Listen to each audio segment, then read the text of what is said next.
I'm Quinn Smith. I'm a citizen of the Chickasaw Nation and also Choctaw, and I'm the winner of the Terry Sanford Leadership Award. Action, step forward. I definitely would categorize myself as a becoming storyteller.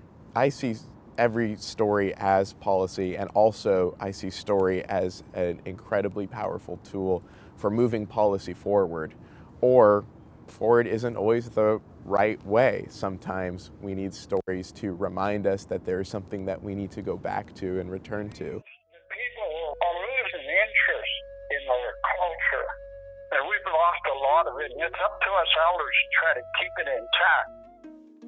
This summer, through the Broadcast Service Program, I was able to work for the Chickasaw Nation Multimedia and Heritage Series teams. And the Heritage Series team is responsible for telling Chickasaw history on our own terms, which is something that as Native people we have been excluded from doing for centuries. I was able to participate in the creation of long-form documentaries about Chickasaw history. I had a lot of moments that changed my life forever during that experience, but one that changed me more than any other was experiencing the Road to Healing tour. So this was an effort by the first Native American Secretary of the Interior, Deb Haaland, to listen to the survivors of the federal Indian boarding school system. My family is fortunate that the last person to experience the horrors of the federal Indian boarding school system was my great-grandmother. But many people's parents and grandparents were abducted from their tribal communities and put into genocidal schools that tried to, quote unquote, kill the Indian and save the man. And many elders there said they had felt like telling their stories their whole lives, but that they could not until that moment because they felt like nobody wanted to listen to them. Such a historically overlooked part of the policy making process is actually listening to the people who are affected and letting them direct how policy should move forward.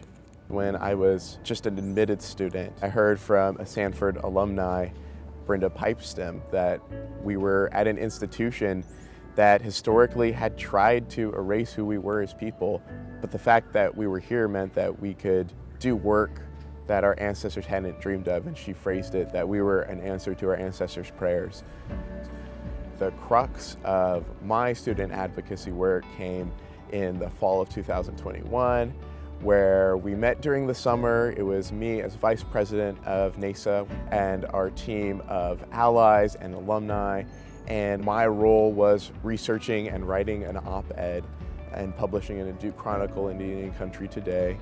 And I'm by far not the only person to work on this. Ashley Claw, Shandine Herrera, all of these people have fought tirelessly for Native students. I believe that Native students over the past 6-7 years have been able to move Duke forward, to call Duke to healing, which is really incredible in this very short time period.